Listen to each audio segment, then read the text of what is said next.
welcome to Climate News Weekly. I am here with Dina Cappiello and Julio Friedman. Hi, guys. Pleasure as always. So this past week, we've got a lot of stories to discuss. But first, Dina was at Climate Week NYC, which we're very excited to hear about. So Dina, tell us about Climate Week. What was that like? What did you learn? I think my favorite headline was "It's the Burning Man for Climate Geeks," which the New York Times coined. It did seem this year to have, like, a lot of fanfare that it typically didn't, like sustainability drag queens. But in all seriousness, Climate Week's one of those events where it's not about what the official event is, it's about what's happening all around it. Hmm. And I think a couple things emerged from my perspective, and depending on path that you took through the week, you'll have different perspectives. And one thing that was talked about a couple times over the course of the week is how the phase out ban fossil fuels message seems to be weakening. That's based on research, that's based on the size of the protest, which was the smallest in 7 years. So that I thought was really super interesting.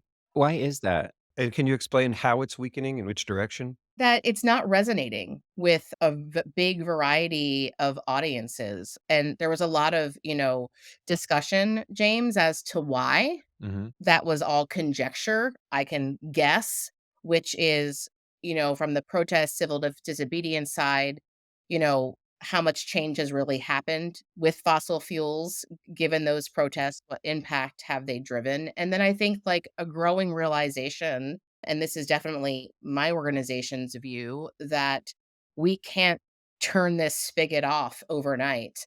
And that's not realistic either, right? Hmm. And if we did that, that other people, particularly those in the global south, would probably lose, right? So I just think it's really interesting, and there was a lot of discussion among the environmental community in numerous places about, do we have to kind of rethink how we approach this because the environmental community's origins are to be against things rather than for things.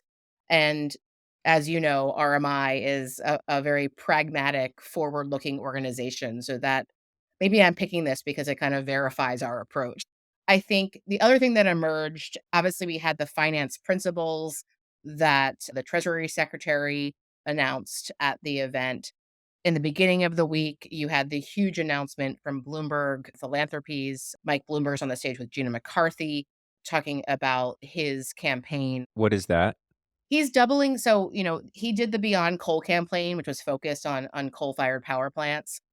That has evolved to Beyond Carbon, and his big announcement was $500 million to basically vastly reduce natural gas and literally get rid of coal in the United States. Okay, so $500 million spent how? To fund, I think, efforts on the ground to help resist new expanding plants. The New York Times covered this and really called it a war on petrochemicals, since a lot of our natural gas goes into petrochemical production.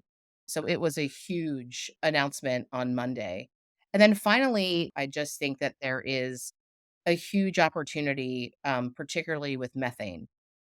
We have no cost proven technologies to reduce methane. We're going to have to reduce it regardless of how much we decline fossil fuels. We're going to have to deal with mitigating, reducing methane. And there was a lot of talk in a lot of corners about how that's the low hanging fruit.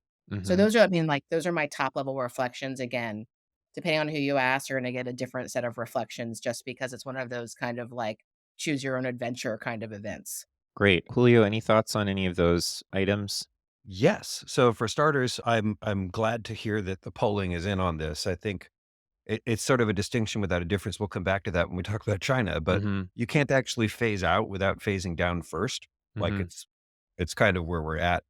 With respect to Climate Week, I was not there. I was doing something marvelous instead, taking my son to college. Nice. But the news from the front, we had a large presence there, and from my colleagues at Carbon Direct, there was a couple of things I would add. The biggest of these is just that the all of the above messages also started to take hold. We were seeing stuff on industrial heat, and we were seeing stuff on CO2 removal. We were seeing stuff on small modular reactors. Like we're getting the full panoply of climate solutions is coming in. There was real discussion of adaptation. There was real discussion of differentiated responsibilities. There was real discussion of developing nations' energy access. There was real discussion of climate justice. And so it's good to see the full compass now that we have come to see represented in the climate community, represented at Climate Week. Yeah.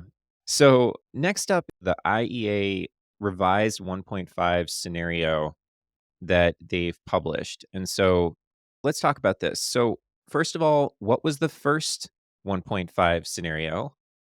Number two, why are we revising it? And number three, what does the revision say? Sure. So lots of things here. So first of all, people often don't even understand what a scenario is. Let's Yeah, do scenario 101. Okay. A scenario is not a forecast. It is not a projection. Instead, they say, if we have to do this thing, how is it going to get done? But it's also not a Gantt chart. It doesn't sort of lay out the map for how you actually do these things. And these are typically based on integrated assessment models, which look at the technology readiness and the economics. The IEA is very good at these sorts of things in general. They're one of the better groups in the world that does it. These exercises are also data rich. You need huge amounts of information going into that. And the IEA has that data. International Energy Agency, IEA. And so when you see a new IEA scenario, people pay attention to it because they want to understand what's behind it. In 2021, they did their first net zero 1.5 scenario.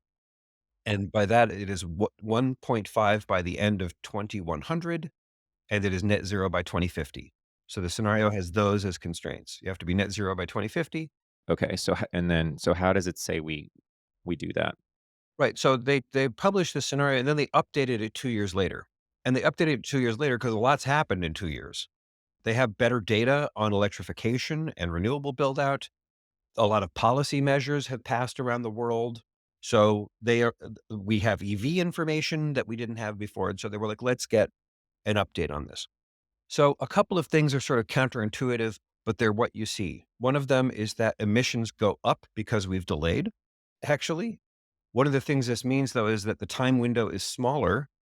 And so what it means is that some of the things end up getting smaller instead of bigger to hit the same target. Another thing that's happened is literally we've gone from 2021, which was 9 years, to 2023, which is 7 years for 2030. And so a number of things just got pushed out of the 2030 window. They get bigger in like 2032 or 2035, right? So you see less offshore wind as an example of that. The global deployment of offshore wind goes down between now and 2030 because we're deploying more slowly. That is also true for green hydrogen. That is also true for nuclear. That is also true for carbon capture. A lot of things that take 10 years to deploy look smaller in this scenario. And specifically, one of the consequences this has is if you go smaller within a time frame, other things take that space, actually. You might see lower wind deployment, but there's wildly more solar deployment and solar plus batteries Hmm. and EVs. That's required. Well, not only required, the IEA correctly says we have data that deployment has gone faster than we've expected. Hmm. Right. So we got more solar, we got more batteries. That's great. And so more of the abatement can be done by this. The last thing I'll say about the scenarios is that scenarios are fundamentally an Excel spreadsheet. Really, that's what they are. And so if you have to solve for zero and something is not doing a job, something else has to do a job. So, for example, you see almost 25% of the abatement by 2050 is done by behavior changes and efficiency gains. And to be clear, those are efficiency gains beyond what we normally do on efficiency gains. So it's much more dramatic improvements in efficiency and a lot of behavior changes. Because if they can't make the math work, they're like, I guess we'll do behavior change. Like that's the way the spreadsheet works. Okay. So let me ask you something about this spreadsheet.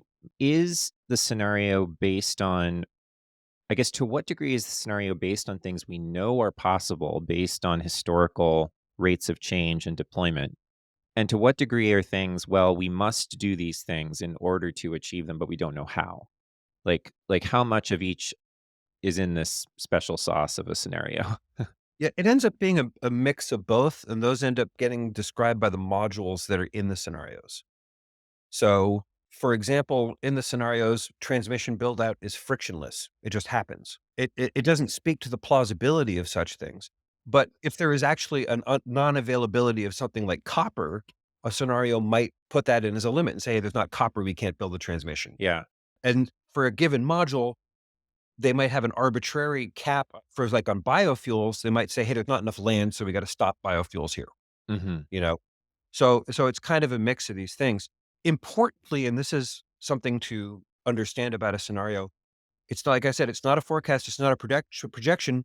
There's also nothing in here saying this is likely to happen. Right. There's no like political gaming or anything like that around it. It is simply this is how these equations solve. Right. It's like this is a potentially plausible path. Right. And so, for example, they added 200 gigawatts of solar to make the thing solve. That is a lot of solar. Okay. Is that feasible or not? Is that likely or not? Doesn't say anything about it, but it says we can solve this model by having more solar and less carbon capture. Right. That's a way to solve the system. Right. Right. And so I'm going through all this because people have been reporting this as like, hey, green hydrogen's been downgraded. And the answer is no, it hasn't been downgraded. This is the way the scenario is solving this. Right. It's not Moody's, like they haven't put out a rating, Right. but it is the case that in this new scenario, because certain things take time to deploy, because certain things take that opportunity space, if you will, it's slightly shifted the things. The take home I want the audience to get from this is that we've learned something in the last 2 years. And because we've learned something in the last 2 years, the IEA said, let's rerun these scenarios. Right.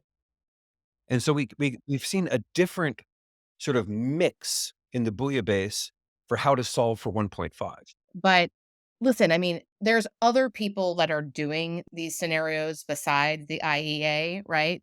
There is real data on the ground about renewable growth and EV growth.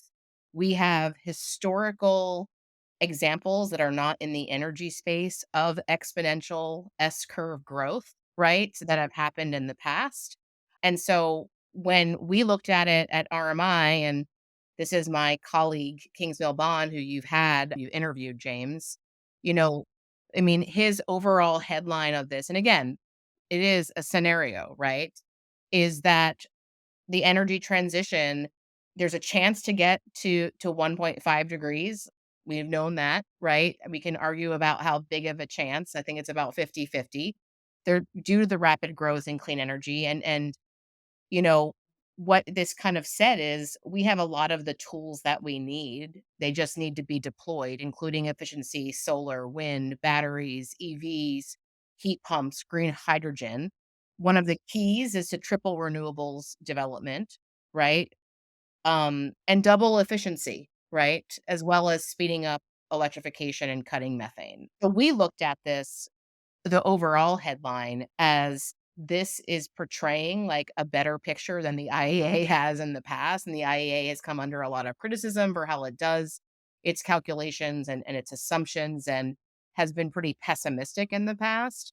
But this is, I think, really a positive, right? That there is a path forward. There is a chance to get there if we kind of triple down, double up. So triple renewables, double efficiency. Great. Well, we will link to the report. Another story we want to cover is China making statements in advance of COP28 on the unrealistic notion of phasing out fossil fuels. Julio, I'd love to hear your thoughts on the language that was used by China's climate envoy at this meeting where he made these remarks and what we should make of these remarks.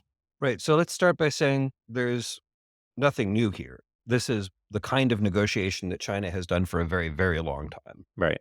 Second of all, they are certainly using more fossil fuels. They continue to build coal plants. They continue to use internal combustion engines. And this is the complexity of China. They can be the world leader on battery EVs and also buy more oil. Like this is how they are. And renewables deployment. Right. They're very much in a nationalistic phase right now. So this is as much cyber rattling around sovereignty as it is about climate. Right. But it also goes to the core of what Dina was talking about before. They have already said they're going to be net zero by 2060. They're like, okay, we're going to be net zero by 2060. What are you guys complaining about? And whether we do that with phasing out or phasing down is irrelevant. So we're not going to accept a phase out language. We're going to do what we want to do. And this is pretty much the same kind of language that India used a few months ago. In August of 2021, Climate Now published an episode featuring 3 China experts that really dissected politics in China and sort of where and why you see comments on the importance of coal, the importance of fossil fuels, and how those comments connect with sort of the incentives that are embedded in the political hierarchy in China. It's a great episode to untangle sort of when this stuff happens. But one of the key themes, Julio, as you alluded to, but just to one additional point, I think, is that coal has always meant jobs in China. And so when people talk about we're going to create more coal plants, you should think about that as, someone saying we want to create more jobs. It's a critical lever for sort of shoring up domestic support for, the regime in China is the ability to create these jobs through, deployment of coal. It's something that lots of people and sort of political hierarchy really understands. So it's part of nuanced political calculus about when you hear these statements. And there's more going on than just, we're going to keep emitting. So, and last thing about this, it is likely that this will also be paired with some spectacular announcement at the COP. They will probably not just be nabobs. They'll probably be like, oh, and we're doing this other incredible Herculean thing. Like, Right. we like to do these sorts of things. You can't tell us what to do, but we're doing better than you anyways. Like that's a good Chinese positioning. Right. One great story, Fervo Energy broke ground on a major facility. Julio, can you tell us about this? Yes, so Fervo is a really interesting company that does a geothermal heat recovery in a new way. It's what people have sometimes called enhanced geothermal or hot dry rock. And basically what they're doing is they're going to places without a lot of geothermal brine heat, and they are making a new system just wherever. If this can work, it is a huge resource and a huge opportunity. It's transformational if Fervo can get the job done. And they had an announcement a few months ago where they said, we have had a technical breakthrough. We can do this. And so now they're putting their money where their mouth is. They're drilling wells. They're getting their project rolling. And within a couple of years, we'll know if it's operational.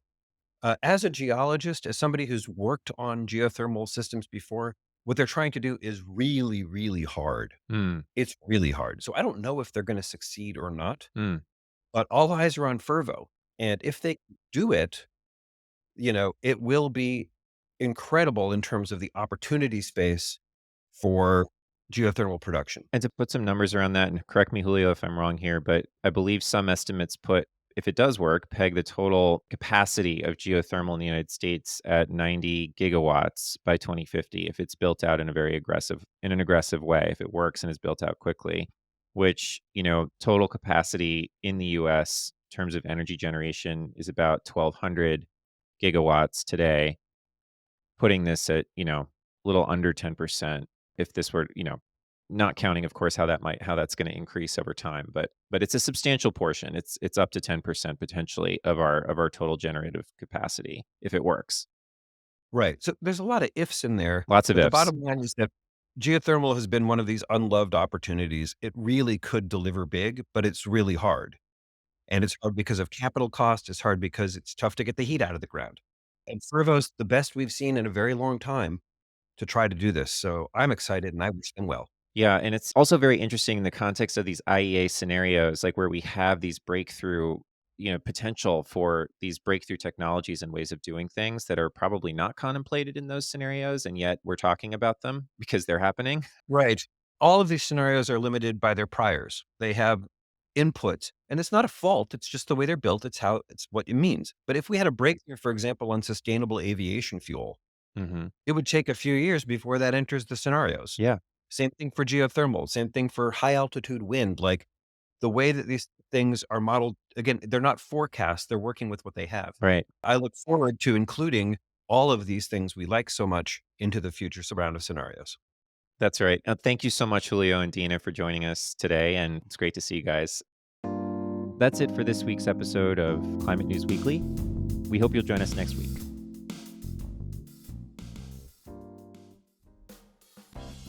Climate Now is made possible in part by our science partners like the Livermore Lab Foundation. The Livermore Lab Foundation supports climate research and carbon cleanup initiatives at the Lawrence Livermore National Lab, which is a Department of Energy applied science and research facility. More information on the Foundation's climate work can be found at livermorelabfoundation.org.